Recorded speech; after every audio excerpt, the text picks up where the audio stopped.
The restaurant was too new, the light too bright. Across the table, my son Charles looked at my necklace as if it was a personal insult. "You're wearing that thing again," he said, his voice sharp. "Didn't I tell you? That's worth at least 3 dinners?" His wife, Claire, busied herself with her napkin, pretending not to hear. I met his gaze, and I knew what was happening.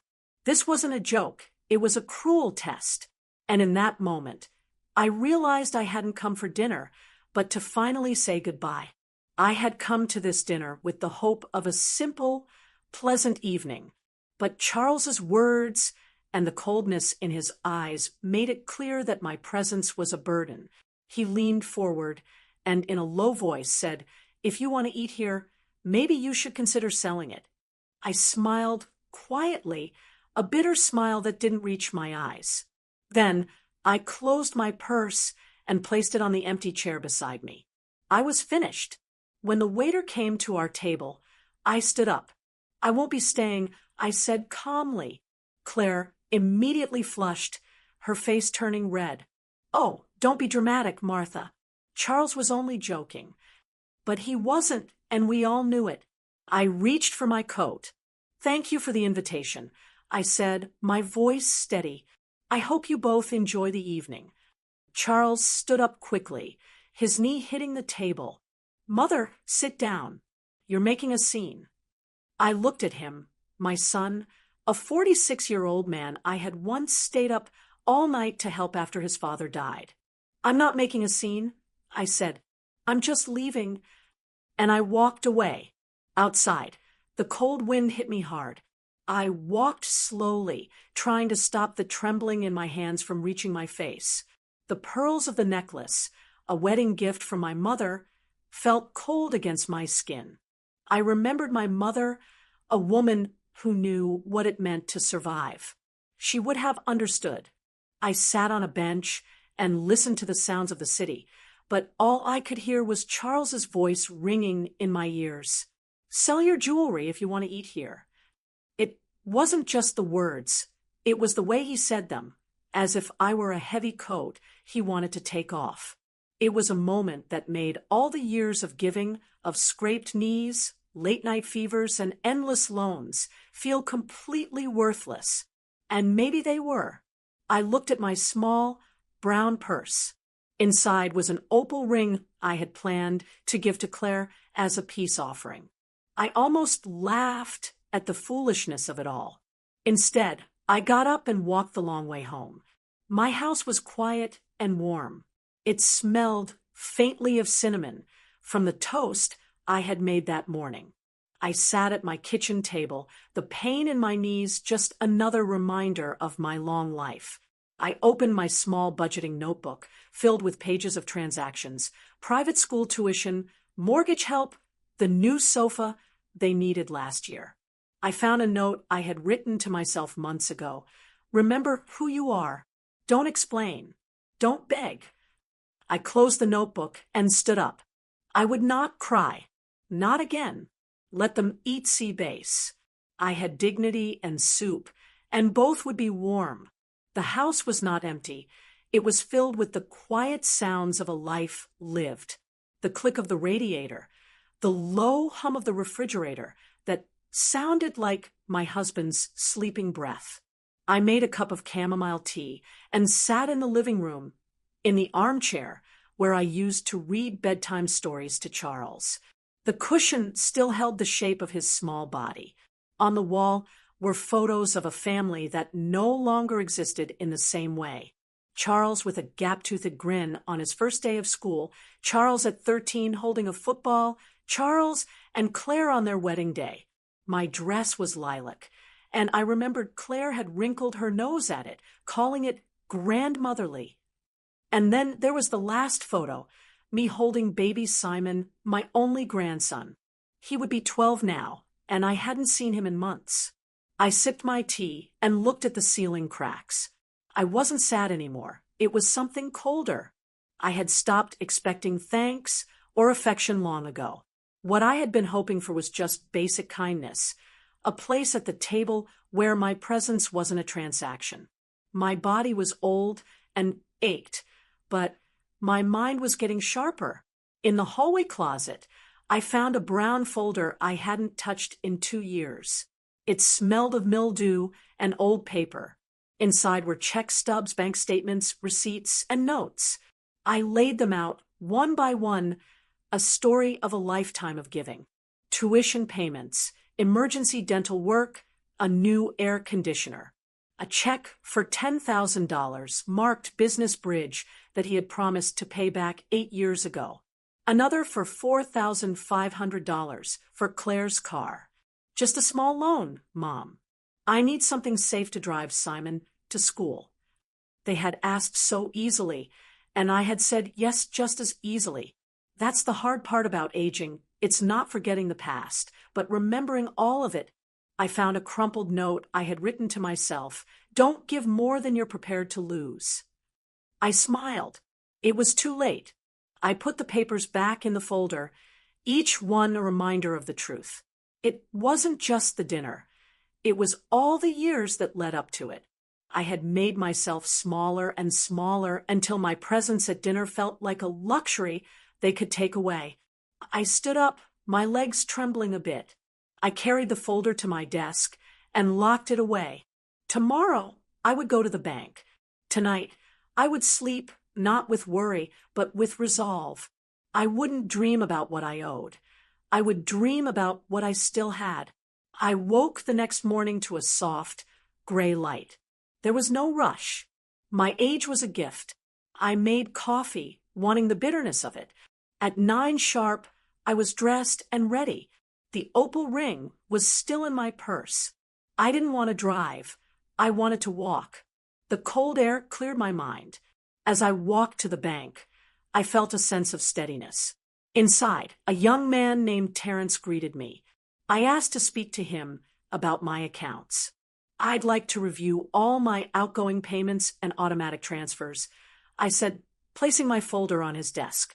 I want to know where my money is going, and then I want to stop some of it. Maybe all of it.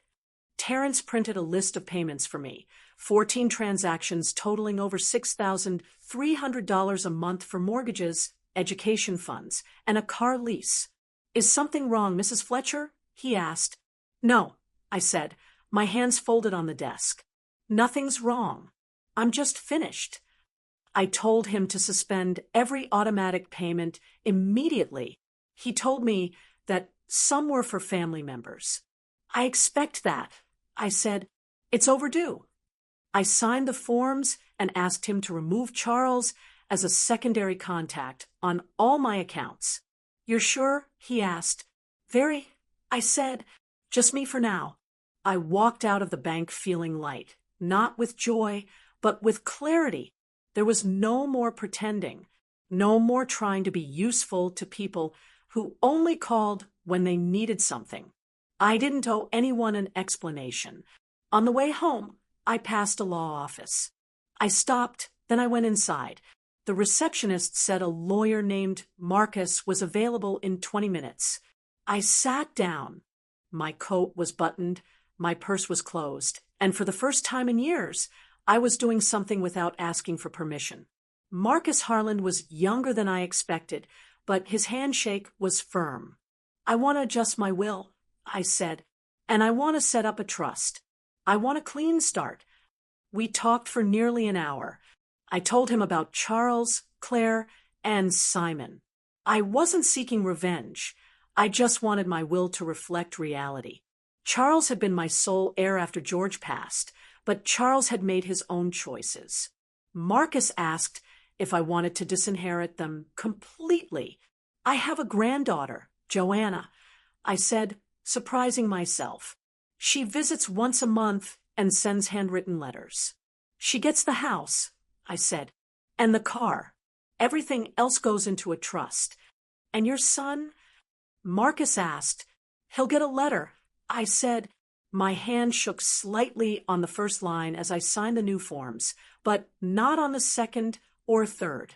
By the time we were done, I had my own folder, sleek and organized. It felt more solid than any family photo. As he walked me to the door, Marcus asked, Do you need help informing your family of these changes? No, I said, let life inform them. It has a louder voice than I ever did. Outside, the wind had calmed. I walked home slowly, past the bookstore, the diner, and the park. The trees were beginning to turn red for autumn. At home, I made a simple lentil and carrot soup and ate it slowly. Afterward, I held the opal ring to the light. It was beautiful, not extravagant, but honest. I had planned to give it to Claire, a gesture to show I still wanted to belong. Now, I put it back in its envelope and placed it in my desk drawer as a reminder. That evening, Charles called. I let the machine pick up. Mom, it's me. Just wondering if everything's okay. Claire said you left kind of suddenly yesterday. No apology. No real question. I erased the message. I opened a new notepad and wrote at the top what I want. The list was short: peace, freedom from expectation. I was 72 and just beginning. The next morning, I woke before the sun. I made tea and sat by the window, watching the sky lighten. I had one last task: a box in the back of the closet, not of papers, but of memories. George's old watch, a faded apron, birthday cards, and at the bottom, the sapphire earrings from George's mother. I had never sold them, not even in the lean years. These were the things that mattered. Now I had to decide what to do with them. I called a jeweler.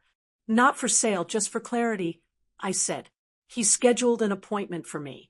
I packed the jewelry carefully and took the bus, the same route I had taken for years. In the shop, a young man examined each piece with reverence. When he finished, he handed me a printed sheet with their value. I didn't need to read it. I won't be selling, I said. It's wise to know what you have, he said. That's exactly it, I replied. As I stood to leave, he added quietly, most people who come here are desperate. I said, I'm not desperate. I'm awake. Back home, I put the items away. That afternoon, I sat at the dining table with my checkbook and the bank printout. Next to each payment I had suspended: Claire's insurance, Simon's school lunches, Charles's second car. I wrote in a second column, repayment unlikely. It wasn't bitterness, just the truth. I remembered the cabin rental I had paid for, but wasn't invited to. No room, Charles had said. Next to it, I wrote, not forgotten, not forgiven, just marked. My mobile phone rang. It was Joanna. Hi, Aunt Martha, she said cheerfully. I was just checking in. How are you? I swallowed the lump in my throat. I'm good, I said. Busy, actually. She asked if she could drop by next weekend. Of course, I said. Bring your appetite. I'll cook something decent for once. The doorbell rang. It was Charles. Mom, he said, stepping forward. We need to talk. I stepped back, just enough to let the air pass between us. I think you're right, I said. We do. Then I closed the door. Not slammed, not locked, just closed. My clarity could not wait. The silence after the door clicked shut was loud. I stood there, breathing slowly. I could see Charles's shape hesitate through the frosted glass, then retreat. He left like someone who had never expected the door to close. I turned back into the house and walked to the living room. On the mantel was a photo of George and me, young, in front of our first car. We were both smiling, not for the camera, but for each other. That was 1969, the beginning. I sat on the couch and let the memories come. I had spent so many years pushing them aside, too busy, too tired, too needed. George had died quietly. Charles was 28. He flew in, stayed for 2 nights, and made promises he couldn't keep. I didn't blame him then. People grieve in different ways. I handled the funeral, ran the hardware store for another year, then started my own alteration shop with 2 sewing machines and a loan I wasn't supposed to get at my age. But I did. I worked, and I paid every cent back. I said yes so many times that I forgot what no sounded like, and maybe that's where I went wrong. I looked at my hands, thin and freckled. These hands had made a life out of scraps. I went to the bedroom and opened George's old dresser. Inside a wooden cigar box, I found the deed to the house, old tax returns, and a letter George had written to me once and never mailed. For when you need it most, the note on the envelope said. The paper was yellowed, the handwriting cramped. Martha, if you're reading this, I'm probably gone. You'll carry on. You always do. But don't let that become a burden. You have a right to rest, too. A right to be heard. A right to say no. You gave your life to us. And if I didn't say it enough while I was alive, I'll say it now. Thank you. And don't let them make you invisible. You're not. You never were. I folded the letter and put it back in the box. I had been waiting. I realized not for Charles to come around, but for permission to stop. And now I had it. Not from them, but from George and from myself. I went to the closet and took out a suitcase, the good one. I packed slowly, deliberately, a few changes of clothes, a pair of soft shoes, the photo from the mantel. I didn't know where I was going yet, but I knew I would be going on my own terms. The house felt like a museum to someone I no longer wanted to be. The phone rang twice that afternoon. I didn't answer. I spent the evening writing letters. To Simon, I hope one day you understand the cost of silence. Love isn't enough to stay where you're not wanted. To Claire, you don't owe me kindness, but you owe me honesty. To Charles, I didn't write yet. He would have to learn to sit with silence, the same silence he had left me in for years. The next morning, I opened the windows. The autumn air rushed in, sweeping through the living room. The house shivered, and so did I. Change always starts with a chill. The suitcase was by the door. My letters lay on the counter. I wasn't in a hurry. At 9:40, the phone rang. I picked up on the third ring. Hello, I said, my voice calm. Charles's voice was rushed, tense. You didn't answer yesterday. I know. Can we talk? We are, I said. He sighed. No, I mean in person. Can I come over? I'd rather talk now, while the air is still clear. Silence. Okay, he said. I sat down. I could picture him pacing. What's going on? He asked. Claire said you left dinner because of something I said, but, Mom, I was joking. You weren't, I said. I didn't mean anything by it. But you did. He took a hard breath. Okay, fine. Maybe I was frustrated. You always bring up the past, the sacrifices, and I wanted respect. I interrupted. We both left hungry. He didn't respond. I let the silence hang. Then I added, Charles, I've canceled the automatic payments. That got him. What? He said, his voice panicked. Everyone. As of this week. I spoke to the bank. I spoke to my lawyer. He started talking over me. Mom, that covers Simon's school, Claire's health insurance, the second mortgage. That's thousands of dollars. I know, I said. I signed the checks. You didn't even warn me. I wasn't required to. He made a sound, half laugh, half scoff. You're punishing us. This is because of one bad night. No, I said, this is because of 15 years. He went quiet. I'm not doing this to hurt you. I said more softly. I'm doing this because I don't want to be a part of my own disappearing act. That shut him up again. Charles, do you know when you last asked me how I was without needing anything? Do you remember? He didn't answer. I do, I said. It was the year Simon was born. You came over just to check on me after George died. You brought soup. You let me talk. That was a long time ago. Mom, come on. You're overreacting. We're family. Families don't get to treat each other like banks with doormats. I interrupted. Don't call that family. He started listing his stresses, his business, Simon's grades, Claire's problems. I closed my eyes. Charles, I don't need excuses. I need boundaries. He laughed bitterly. You sound like a therapist. I sound like someone who's finally listening to herself. I said, more silence, then quietly, what do you want from me? There it was. The first honest question. I let the moment sit.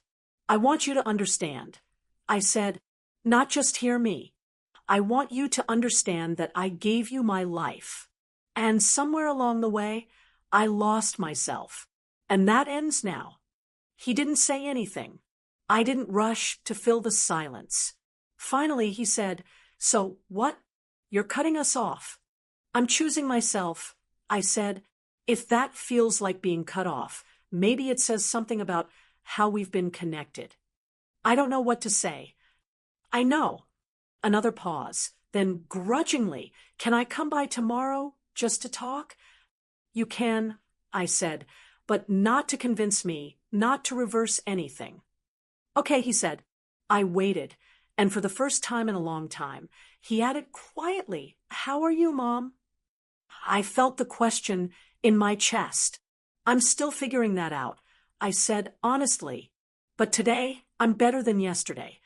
He hung up. I set the phone down gently. Outside, the wind had slowed. The air was clear. And so was I.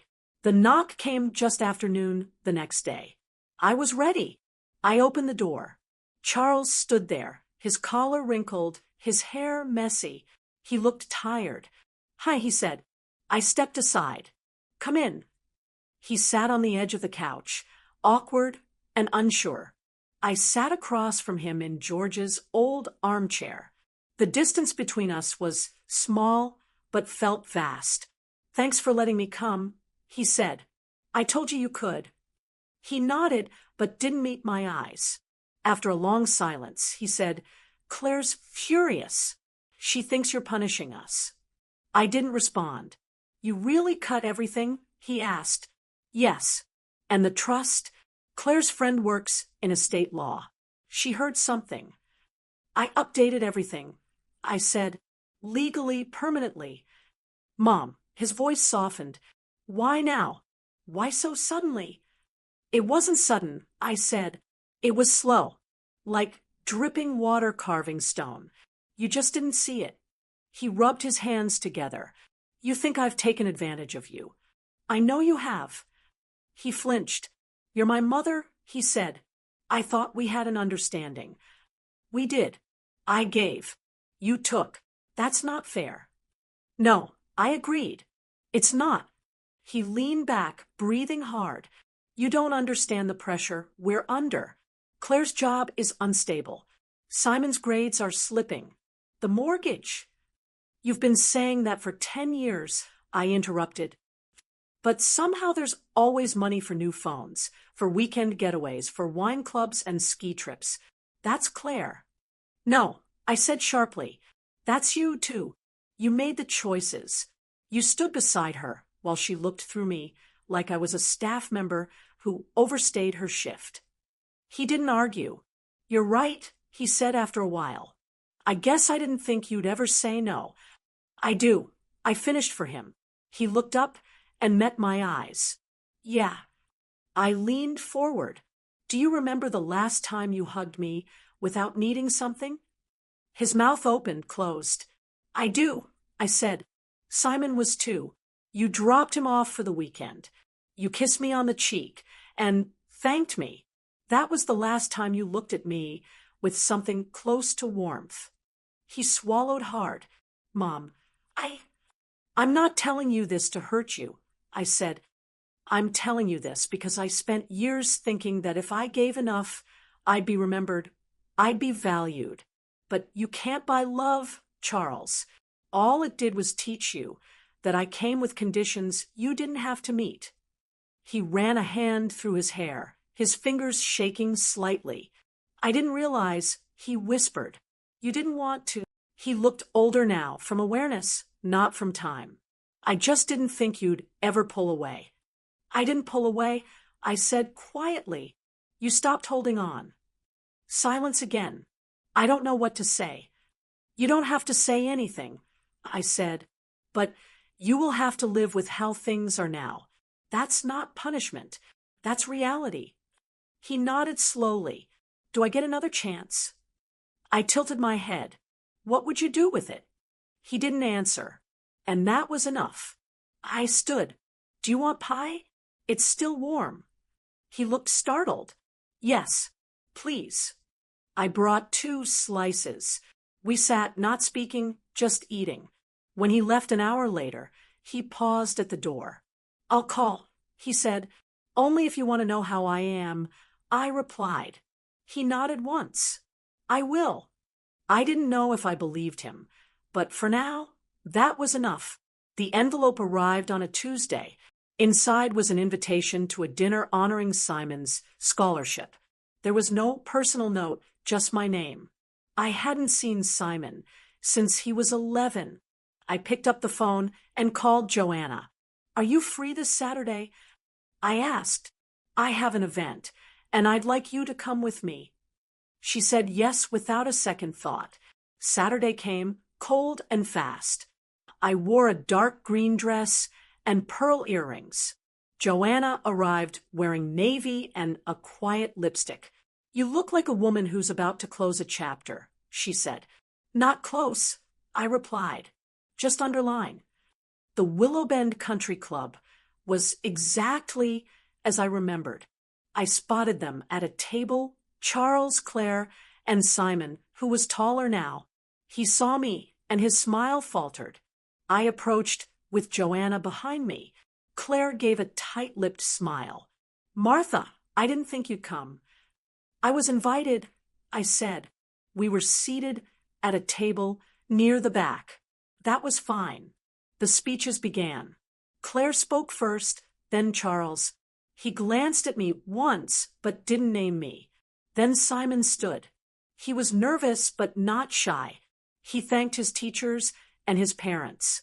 Then, looking straight at me, he said, and to the person who first taught me how to hold a pencil properly and how to finish what I started, even when things got hard. He paused. My grandmother, Martha Fletcher. A brief, unmistakable silence fell over the room. I didn't smile or nod. I just looked at him, because for the first time in years, someone saw me. After the applause, Simon came to our table. Can I sit here for a bit? He asked. Of course, I said. He sat beside me. I'm sorry I haven't called. I touched his hand lightly. You just did. We sat and ate dessert while Charles watched. Let them wonder.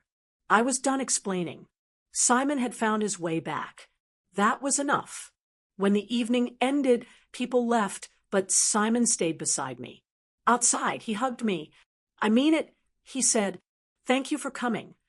I didn't come for them. I said, I know. He glanced toward the car, where Charles was waiting. I don't know how to be different from them, Simon admitted. You don't have to be different, I said. You just have to decide who you're going to be. Every time you're given a choice. He nodded. Then can I call you tomorrow? Yes, I said. You can. I went home and tore up the letter I had written to Claire. The one for Charles the first still hadn't sent. I sat at the table and wrote him a new one. Charles, you didn't see me. You saw what I could do for you. And when that changed, you called it cruelty. But saying no to you is the kindest thing I've done for myself in years. It's not too late, but the road back doesn't go through my wallet. It goes through your heart. If you ever find it, you know where to reach me. Martha. I didn't sign it, Mom. That wasn't a title anymore. I mailed the letter. Then I went to church to sit among people who believed in second chances. They asked about George and the shop I used to run. No one asked about Charles. It was a kindness I didn't know I needed. When I came home, the house didn't feel so quiet. It felt like mine. I unpacked the suitcase I had packed, not because I was staying, but because I no longer needed to leave to feel free. The next few days passed without noise. Then a letter arrived from Simon. Grandma, I'm sorry for not being around, for forgetting you were more than just the grandma who bakes. I remember things now. You telling me that sometimes love is quiet but still true. I want to know you. If you'll let me. I folded the letter with careful hands. That evening, I baked a pie just for the comfort of the scent. I wrapped a slice in foil, added a note for when the world feels loud, and mailed it the next morning. A few days later, Claire knocked. Charles isn't handling this well, she said. He's lost sleep. He's not himself. And what does that have to do with me? I asked. You're his mother. I was his enabler. I corrected. Now I'm not. She left. That night, I lit a candle in the kitchen window for myself. Something still burning. And in the morning, the house didn't feel cold. It felt earned. The first snowfall came early. I watched it from my armchair, wrapped in a shawl. The flakes fell slow and clean. I sipped my tea and read Simon's letter again. He had remembered my words. The truth isn't something you shout. It's something you live. He had remembered me. That was the kind of inheritance I wanted to leave. The phone rang just after noon. Grandma, Simon. Yes. I'm outside. I opened the door. He was standing there in a thin coat, holding a paper bag with honey, bread, and a small, lopsided candle he had made. We sat in the kitchen and ate. He watched me like someone trying to read a book slowly. You don't have to explain anything, he said. I wasn't going to, I said gently. I just wanted to be here. He said, with you? I nodded. That's all I ever wanted from any of you. He looked down at his hands, then up again. I used to think you were just kind, but now I know you were strong. You still are. We sat in silence. That evening, he hugged me again, not like a boy, but like someone who knew exactly what he was doing. I watched him walk away through the snow, his footprints sharp in the white. I didn't feel proud. I felt seen. In the weeks that followed, Simon began calling every Sunday. Claire called once, not to apologize, but to inform me that Charles was not doing well. He says your letter won't leave his head. A week later, a letter came from Charles. Mom, you were right. I didn't see you. I saw what you gave me. I don't know how to fix that, but I want to. If you ever feel like it, call me. Love, Charles. I didn't cry. I put the letter in the drawer beside George's. Some things need time. Other things just need to be left where they are. That Sunday, Joanna came over. We made soup. She told me she saw my name on the donors list at a women's shelter. I'm setting things right. I said, for myself. Later, we ate in silence, the kind you earn. You seem lighter, she said as she left. I'm no longer carrying what was never mine to hold. After she was gone, I turned off the lights and stood in the middle of the house. No voices, no demands, just my breath, just the quiet. It felt like home. The new year came without ceremony. I sat in my armchair with a cup of tea, watching the clock. When the hour changed, I just exhaled. That was enough. On the first Monday of January, I walked to the bank. Not to change anything, but to see it, my balance, my name, the unbroken trail of my own decisions. I stopped by the post office and ordered a small brass nameplate for my front gate, Martha Fletcher, resident. I screwed it in myself. The next day, I received a card in the mail, a photograph of Simon standing by the campus library, holding a sign that said, first in the family, but not the last. A sticky note said, your voice is in every step I take. I pinned it to the corkboard in the kitchen. That weekend, I baked bread for the church drive. Giving still lives in me, but now it has borders. People have begun to notice. Mrs. Heller asked if I would lead the book group. Even Claire sent a card. We all could have done better. I see that now. I didn't reply. Some things are better left unanswered. One evening, I sat on the porch with a quilt over my knees. The neighborhood children were playing down the street. I thought not about what had been taken from me, but about what I had reclaimed. The right to choose, the right to rest, the right to stop being useful and still be seen. George would have liked this version of me. They say most women my age become invisible. I used to believe that. Then I stopped showing up the way they expected me to, and suddenly they all started looking. The pharmacist, the young woman at the bakery, the man from the utility company. I said yes when they asked if I was doing okay these days. And I meant it. This wasn't the life I had imagined for my 70s. I had pictured holidays filled with loud laughter. Instead, I have silence. A small house with worn floors. A single voice, mine, moving through it without hesitation. And it is enough. A few days ago, I received a voicemail from Charles. His voice was softer, slower. I reread your letter twice, and I think I'm beginning to understand. I just wanted you to know I'm listening now. I didn't delete it. I didn't return the call. Some doors remain closed, not out of anger, but out of understanding. Some love is better from a distance. Simon visits once a month now. We talk about books and plans. He asks questions about me, who I was, who I am. He asked if I ever regretted anything. I told him no. I know better now.